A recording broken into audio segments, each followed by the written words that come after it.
Dans les années 60, la CIA a financé des expériences sur des patients en psychiatrie ici, à Montréal. Plusieurs victimes ont été indemnisées. On croyait cette histoire terminée, mais en voici un nouveau chapitre.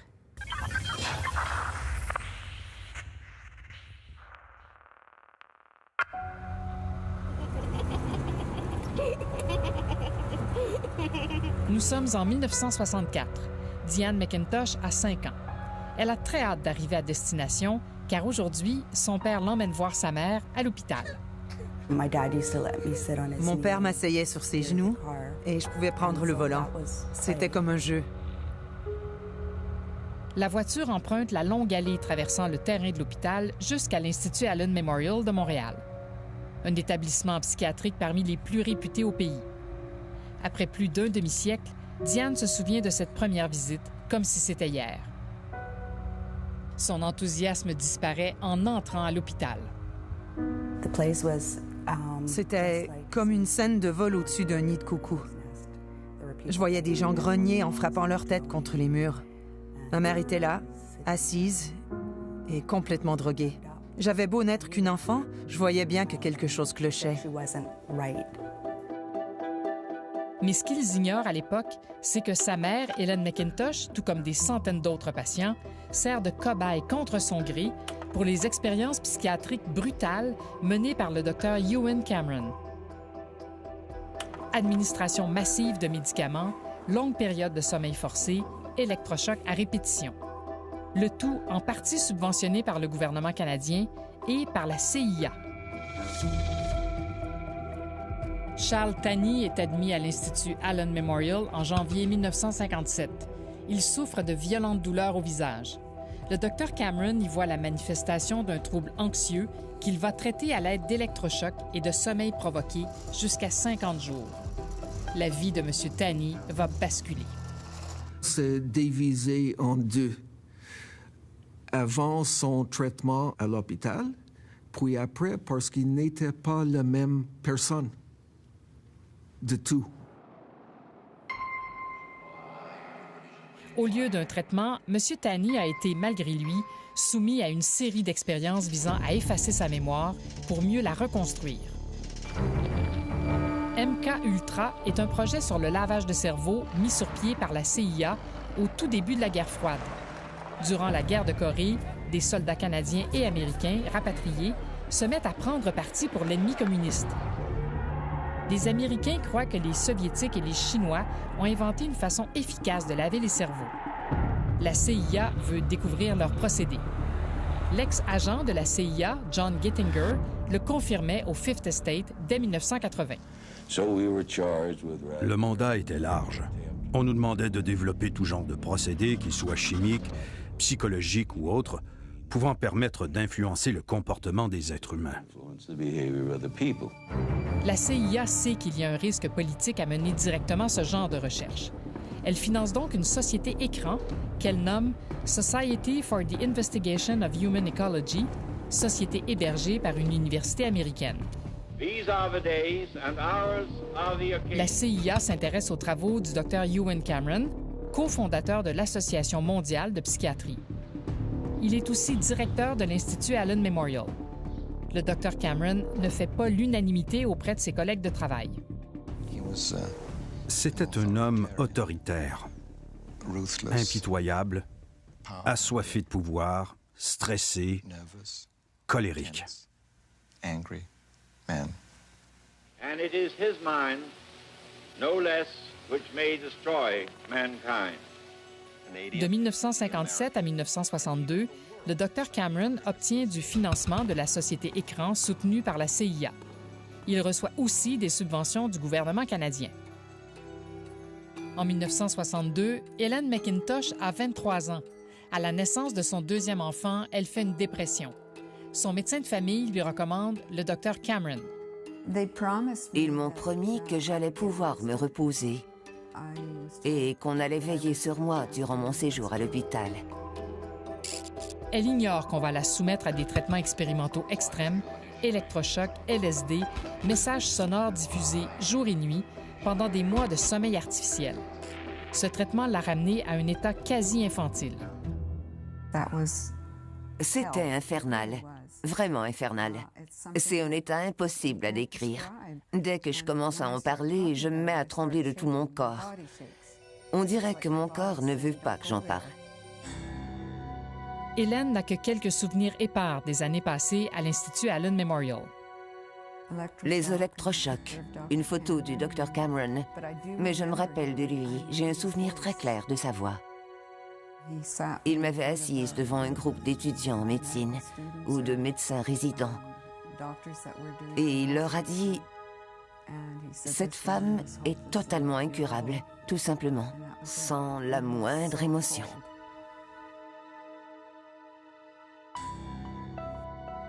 Je me souviens des moments où il la laissait sortir. Quand elle venait chez ma grand-mère et qu'elle montait me border dans ma chambre. Une fois qu'elle était partie, grand-maman venait me souhaiter bonne nuit. Et je lui disais, ne bouge pas les couvertures, n'y touche pas. Maman les a laissées comme ça. Et toute la nuit, j'essayais de dormir sans déplacer mes couvertures. Hélène McIntosh a passé 2 ans à l'Institut Allen Memorial. Ses souvenirs lui ont été volés, comme des données effacées d'un ordinateur. That's you. Yeah. Look how dark my hair is. Aujourd'hui, Hélène vit en Colombie-Britannique.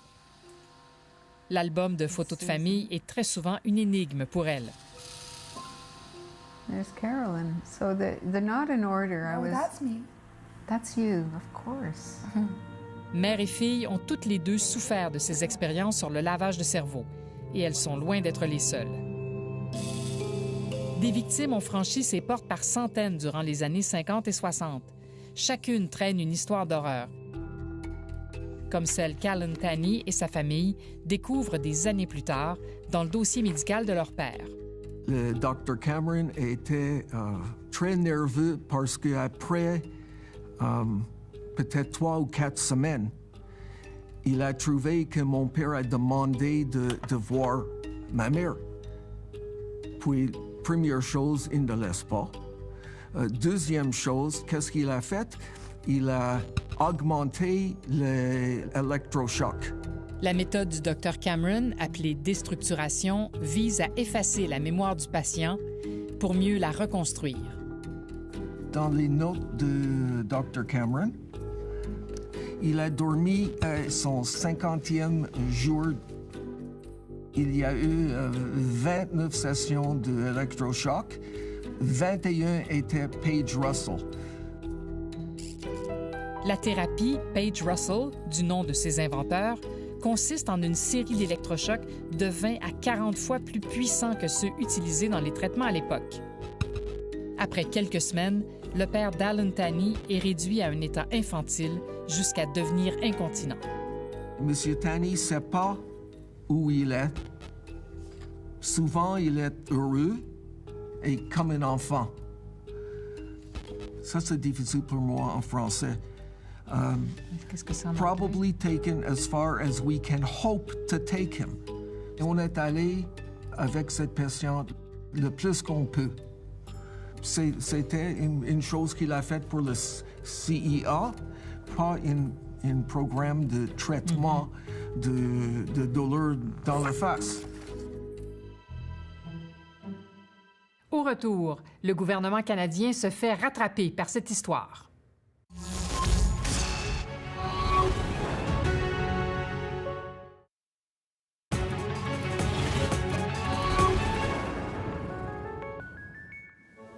Cet institut, connu sous le nom de Allen Memorial Institute, s'est mérité une réputation enviable sur le plan international pour les travaux qu'on y a faits dans le domaine psychiatrique.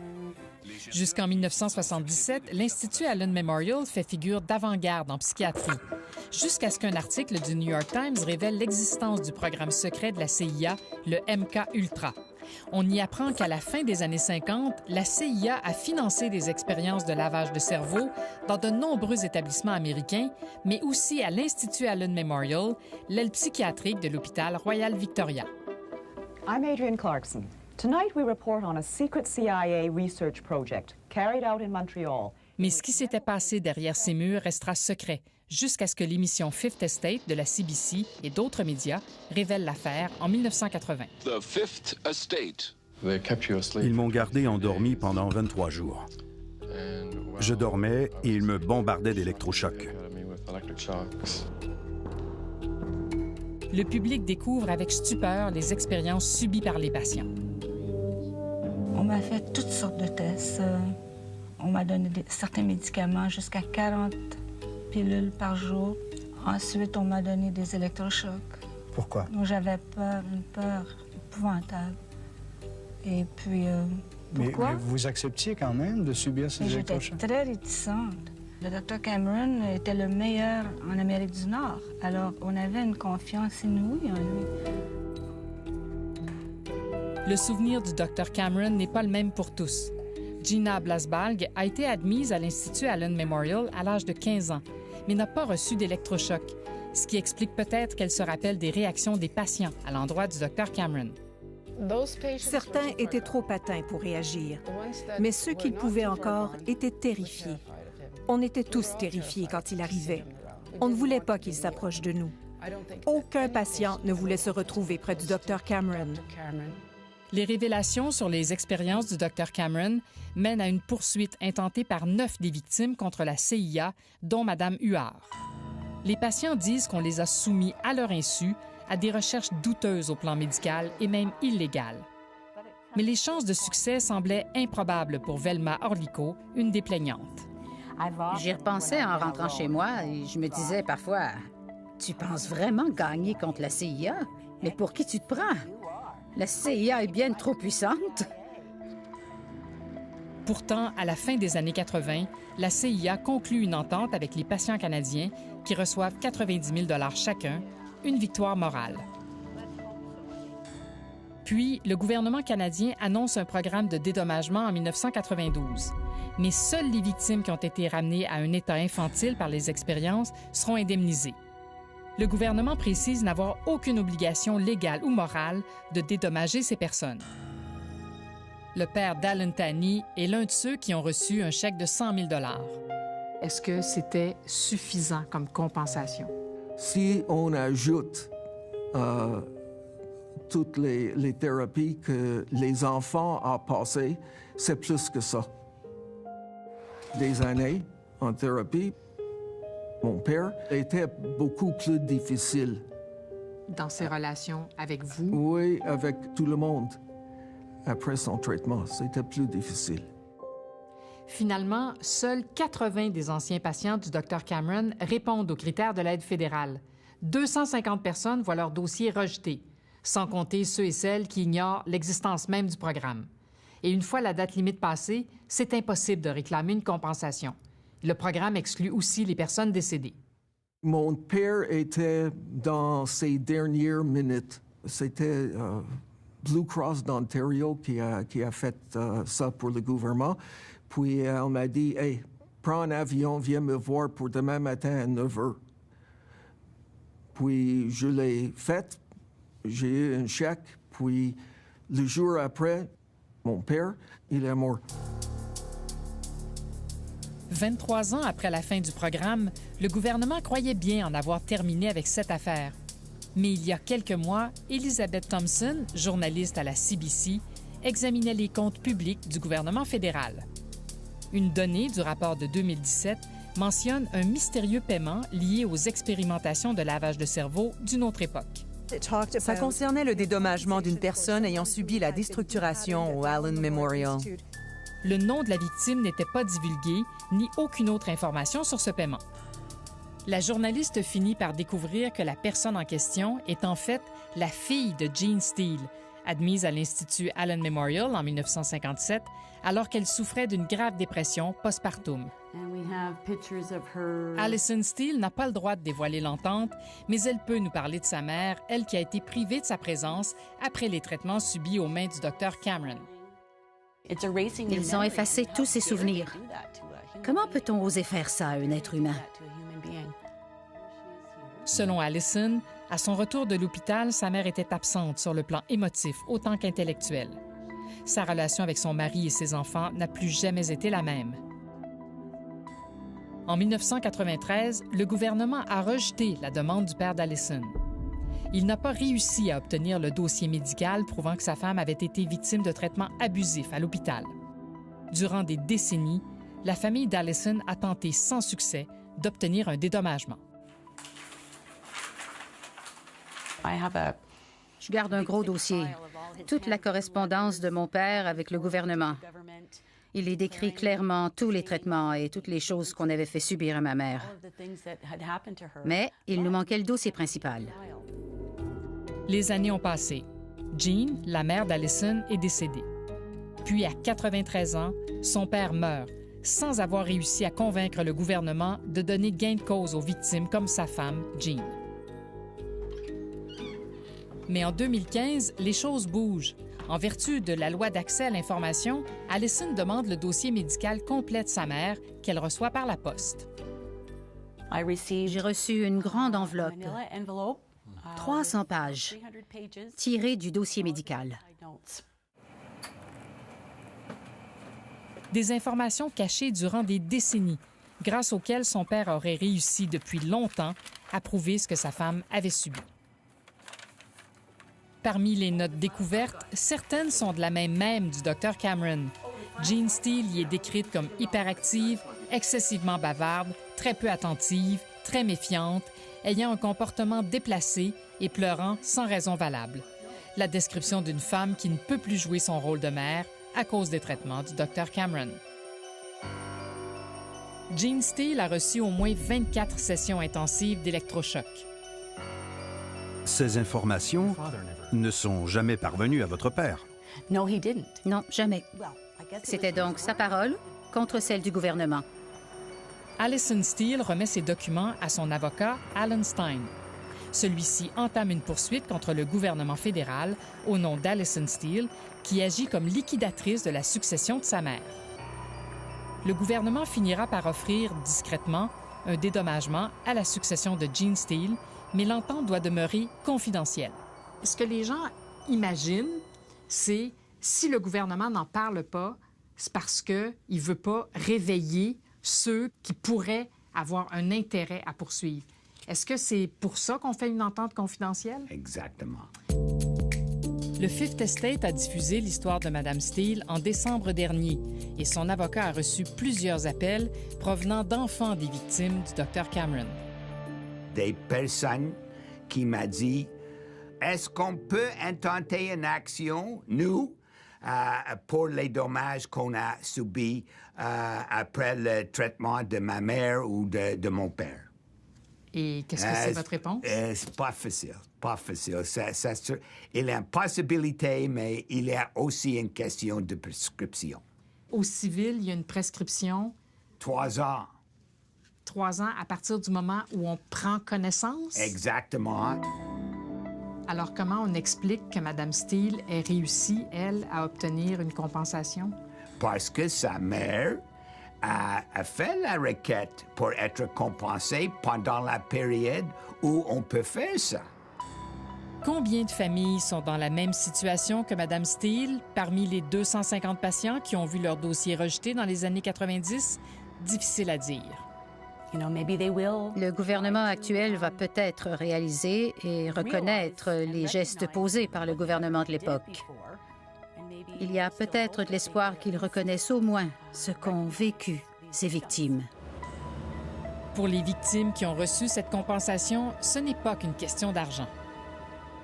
J'ai reçu le dédommagement, mais l'important, ça n'a pas été l'argent à mes yeux. L'important, c'était qu'on me confirmait que je n'étais pas complètement folle. C'est ce qu'on m'avait fait subir, qui me faisait faire des choses bizarres, mais que j'étais saine d'esprit en arrivant là-bas. Ça a été dur d'être privé de notre maman. Elle souffre tellement quand elle pense à tout ça. Alors je lui rappelle que ce n'est pas sa faute, mais que c'est leur faute. J'ai demandé à ma mère, qui était très intelligente, comment ça que toi t'as laissé les médecins faire ce qu'il a fait. Puis elle m'a dit, voir, c'était des années 50. Le médecin était comme un dieu. En 1964, Le docteur Ewan Cameron quitte l'Institut Allen Memorial et retourne vivre aux États-Unis. Son successeur met alors fin au type de traitement privilégié par Cameron. Il ne se doutait pas que ces méthodes rattraperaient l'établissement et entacheraient sa réputation des années plus tard. Le docteur Cameron meurt en 1967. Ses liens avec la CIA n'ont jamais été éclaircis. L'organisation a fait détruire pratiquement tous les dossiers du projet MK-Ultra dans les années 70. Encore aujourd'hui, des centaines de Canadiens, des victimes et leurs familles subissent les conséquences des expériences financées par les gouvernements canadiens et américains. Pourtant, depuis toutes ces années, aucun des deux pays ne leur a encore dit « Nous sommes désolés ».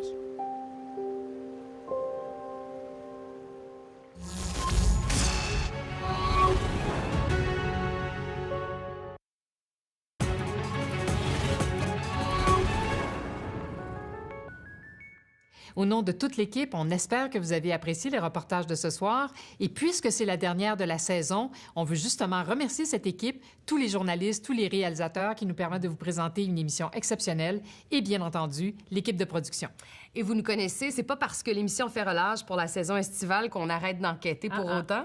Alors pour ça, on a besoin de vous parce que comme vous l'avez fait tout au long de la saison, vous nous alimentez énormément en informations. Si vous avez des suggestions, des informations à nous transmettre, nos adresses apparaissent au bas de l'écran. On a hâte de vous lire. On vous souhaite un très bel été et on se retrouve au mois de septembre.